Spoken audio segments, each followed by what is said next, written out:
guys, my name is Lily and today I would like to make another video about the situation here in Europe. Unfortunately, I have very bad news for you. So apparently the European Union has passed the chat control law. So how can it be that this law passes although most MEPs were voting against it? 314 voted against it and only 276 were voting for it. But Brussels has a special voting system, so apparently you can still win even if you lose. The vote took place at a second reading, which was pushed through under an urgent procedure, and at second reading the arithmetic is rigged towards passage. Rejecting or amending the text does not require a majority of votes cast.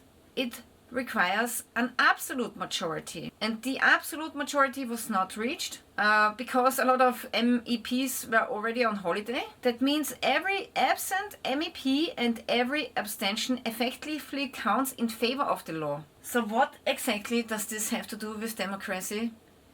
If you can just pass laws even though the majority is against it?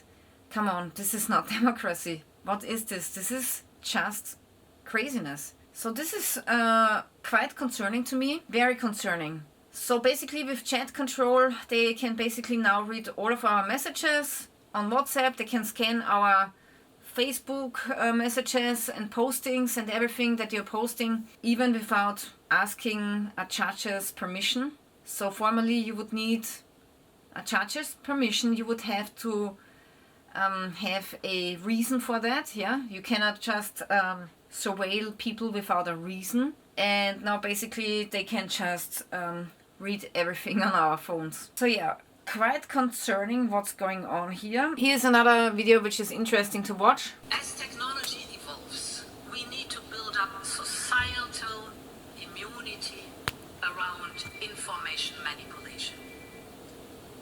Because research has shown that pre-bunking is much more successful than debunking.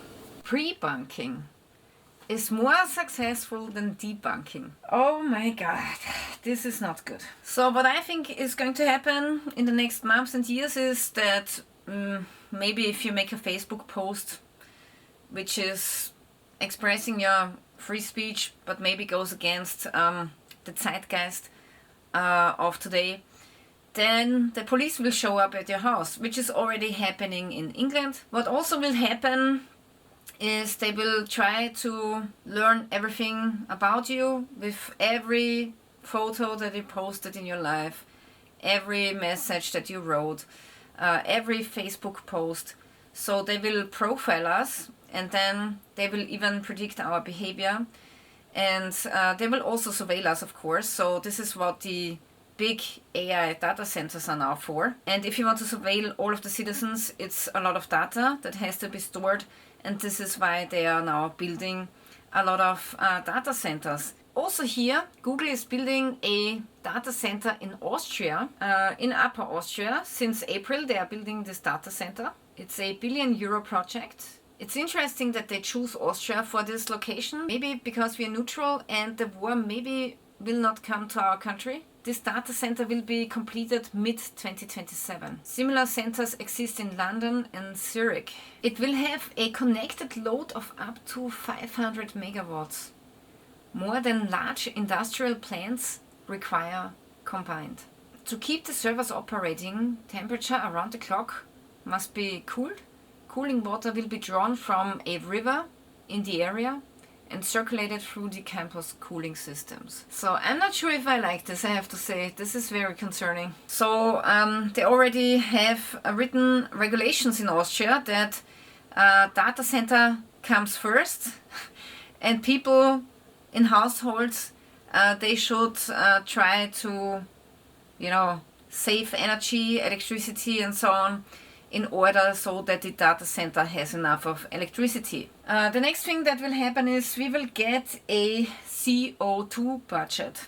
Everybody will get one, and it's like CO2 certificates for companies, but now they will make it for people. So you can spend a certain amount of CO2 certificates or vouchers in a month, But if you want to travel, you maybe cannot travel that often anymore because you already have used up your CO2 points. And if you want to travel more, then you have to purchase CO2 points from other people who are not wealthy enough to do the same thing. If you want to support my channel, the best way to do so is to buy a Odenwolf knife. Odenwolf is a really awesome company. They make high quality knives like this one here for a really good price. And this one happens to be a Scandinavian camping knife. And I really like this knife. I always have it in my car. And if you check out their website, you will find many other great knife models. And with my discount code Lilly10, you will get a 10% discount. So if you want to support my channel, make sure that you check out the affiliate link in the description below. What else is going on in Europe? So for example, in Austria, the rent is rising. Here the tenants say that the rent is now 1,120 euros instead of 700. So back in 2022 they moved in with 700 rent, but now 4 years later it's 1,120 basic rent. And that's because due to the increased interest rates. The question is who can afford this, and people will move back to their parents or maybe live in shared apartments because it's increasingly difficult to live alone, really. Also in Germany, Germany has more civil servants than ever. Is anything happening faster? In Germany, the number of civil servants continues to increase. But are construction projects now being approved more quickly? I don't think so. So the government apparatus is increasing, costing us more money, but is it effective? Not really. Dynamics of depopulation. The birth rate is too low in all European countries. Politicians are trying to counteract this, but no effective solution has yet been found. Also, in Germany, there's a wave of hospital bankruptcies. We are currently witnessing an uncontrolled collapse of the system. Nearly half of all hospitals are threatened with bankruptcy. And the Black-Red Coalition's reform of health insurance is now increasing the pressure enormously. We have mandatory healthcare in Europe, in most countries, in most European countries. And we are paying a lot of money for it. And 10, 15 years ago, the service was great. We got the best doctors, the best service, the best care. But now, we pay a lot of money for a really bad service. Right now you don't want to have some kind of sickness, or if you are needing surgery you will wait 1 year if you don't have private insurance. So it's really not funny. Also, there's a new parcels tax introduced in Austria. Previously it was thought that it's only 2 euros, but with the value added tax is 2.40 euro, and now a lot of dealers are protesting, and they are now even going in front of court to fight this new tax. Make the German economy great again. We are currently now experiencing the march towards a state-run economy. The private sector is shrinking, the state is growing, and ultimately higher taxes are looming. We are seeing socialism everywhere with a touch of communism. There was a health reform in Germany, so now it's also possible to only get a partial sick leave, where you still have to work a couple of hours and maybe then stay home in the afternoon. And there was a very fierce healthcare austerity package which has been passed.